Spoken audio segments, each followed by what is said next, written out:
And Amy, this is interesting. I don't understand the people that are conservatives and even some Trump supporters who suggest, okay, I wish you would stop talking about the NFL. I don't. Why would you want someone to stop doing what is inuring to them great political benefit? Is it unclear to you? Trump is decimating the NFL. He has, even Stephen A. Smith admitted this earlier this week on ESPN, he's essentially made it the NFL versus America, not the NFL versus Trump, which is what they were hoping for. And what do you get in response? You get Michael Wilbon calling Jerry Jones a slave master, essentially. You get the Jesse Jackson Sr. pronouncement. Listen to Jesse Jackson Sr. on the topic on Democracy Now! Most of them go to schools where there's 6 to 8% black school population and 80% black football and basketball players. They are aware of apartheid on these campuses. They are aware that they've gone from picking cotton balls to picking footballs, but not really growing. They are aware of that. And Trump's and Jerry Jones challenging their sense of dignity and manhood just accentuates it to another level. Kaepernick, his right to have a job trial is being denied. His constitutional rights being challenged. The players are in the First Amendment. Yeah, Jesse. Forget even his misinterpretation of the First Amendment and the right his misinterpretation of Kaepernick as a quarterback. Well, and the right to have a job, which doesn't NFL? exist. Yeah. But they've gone from picking cotton balls to picking footballs. I mean, count on Jesse Sr., not a reverend, to turn a phrase. You want to compare multi-million-dollar football players who freely choose to play the game, who freely choose to play it at every level, to get scholarships to college and then to go on to make lots of money and have fame and adulation, to slaves. So if that's how they think they're going to end run Trump on this issue, they're just going to further marginalize themselves. Why would you want to stop prosecuting the case against the Jesse Jacksons and the Michael Wilbons and MSESPN, the whole gaggle of them? This is part of trying to recapture some of what used to be a productive, freedom-oriented culture that wasn't so obsessed with everybody's identity, non-behavioral characteristics like race and gender. And it's also part of exposing the left for who they are, because they got all kinds of other bad ideas that have nothing to do with the NFL, you know? So I'm intrigued by Victor Davis Hanson's latest piece in American Greatness, as I usually amgreatness.com, Message versus Messenger, the Trump Enigma. And to help us distill this take on Trump and the political landscape, we're pleased to be joined again by our friend Victor Davis Hanson, National Review columnist, senior fellow at the Hoover Institution. Victor, thanks so much for joining us again. Appreciate it. So in your piece, you posed the question: did Trump turn off some of the Republican establishment or liberate it to espouse progressive views that it always held but found impolitic to express? You're essentially talking about the self-identified, the conservative elites, intellectuals, some of the outlets, Republican United States senators who find Trump's character so off-putting that they're uninterested in his accomplishments or his policy agenda, even when it dovetails with them. So the question you pose about the Republican establishment, how would you answer it? Well, I think it did. I think writing conservative things, at least on foreign policy, at the Wall Street Journal, really didn't feel comfortable doing that. And he feels much more comfortable now writing for the New York Times that you should ban or repeal the Second Amendment, to take one example. Talking about Brett Stevens.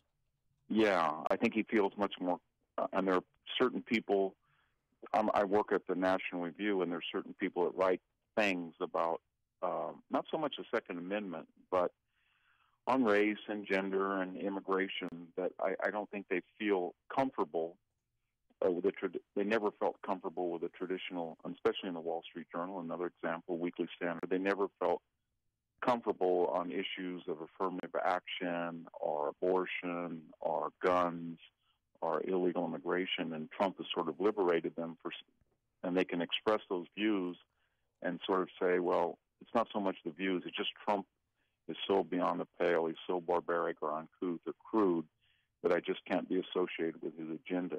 And it's a way of sort of, and you see it in the Congress, not just Mitch McConnell, but who's really, he's not as bad as everybody says he has. He actually found a way to get Neil Gorsuch confirmed. But Jeff Flake or Corker, or there's a lot of people in the Senate, the Republican Senate, that don't feel comfortable with that traditional conservative message, at least as I understand it. And I think Trump has sort of ripped off that scab. Sort of with the NFL, as you mentioned, the same thing. He takes off a scab, and there's an existing wound there that nobody really wanted to look at. It was festering. And he just sort of, he just says, we're either going to make it worse or get it better. And that really bothers a lot of people. Well, personally, as a Republican, I don't like the infighting and the tweeting going back and forth between Bob Corker and President Trump. I don't think that's helpful to the party. Do you? No, I don't. But on the other hand, one of the great things that's going to affect your life and mine is the Iran deal. And Bob Corker was really the Republican enabler of that deal. And we've got to remember one thing about Trump's crudity. It's mostly reactive. So Bob Corker said things to the New York Times, basically that Trump was a Dr. Strangelove that couldn't be trusted to be president without people who protected him from blowing up the world. So then we've never had anybody reply to that before. We don't have presidents that get down to that level of a senator or a private citizen, and that poses the question. I'll give you, and I made one example in the piece. When Ray Nagin was saying absolutely horrible things about George W. Bush that weren't true during Katrina, Bush didn't stoop to reply to those. He just didn't say, I'm not going to address the chocolate that you want to keep New Orleans a chocolate city, or that I'm a racist, or that you endorse Keynes West, that this is genocide against black. He didn't do that, and he was destroyed in the media. Trump comes along, and when the mayor of San Juan, Puerto Rico, starts the same stuff, he gets down in the muck with her. So the question is not just which is wiser politically, but which is wiser ethically and morally. On the one hand, we're repelled by the crudity, but on the other hand, Ray Nagin was a thug. He's in prison for 10 years. Right. I'm not saying the mayor of Puerto Rico is, but she was standing on U.S. federal government water bottles, basically, with a prefabricated T-shirt, and it was all a stage stunt. So is it ethical to let that go and just be above the fray and be a sportsman? And Trump says no. We never had a president like that. He says, I'm going to address the entire media bias in a way that's going to get their attention. And when he uses SOB, I was repelled as anybody else when he called a person who stands up as an SOB. But that was a wound that nobody really wanted to address. So he tears the scab off, and he puts his hand, he scratches it, and it makes it, and it's in everybody's face. And he doesn't do this accidentally, or I think he looks for things that people don't want to get into, but have majority American support. And so I'm not trying to be an advocate of that. I'm just saying that the sober and judicious Bob Corker or George Bush approach, Republicans to be destroyed by Katrina, and in Corker's case, he was the architect, as I said, of a policy that may well end up with Iran analogous to North Korea. That's not a very moral or ethical thing to do, I think. And I wish the president didn't do what he did in this tweet war. But his larger point was, Bob Corker really wasn't a conservative, and he really did things to appease his Democratic or liberal colleagues that have long-term ill effects on us, and I'm going to call him out after he slandered me. Right. I mean, so it's kind of the issue of, look, I agree with you. I agree with that analysis. And there are not enough Republicans that are always on offense. Frankly, there's very few. And so Trump, you're right, is a complete paradigm shift, certainly from previous Republican presidents.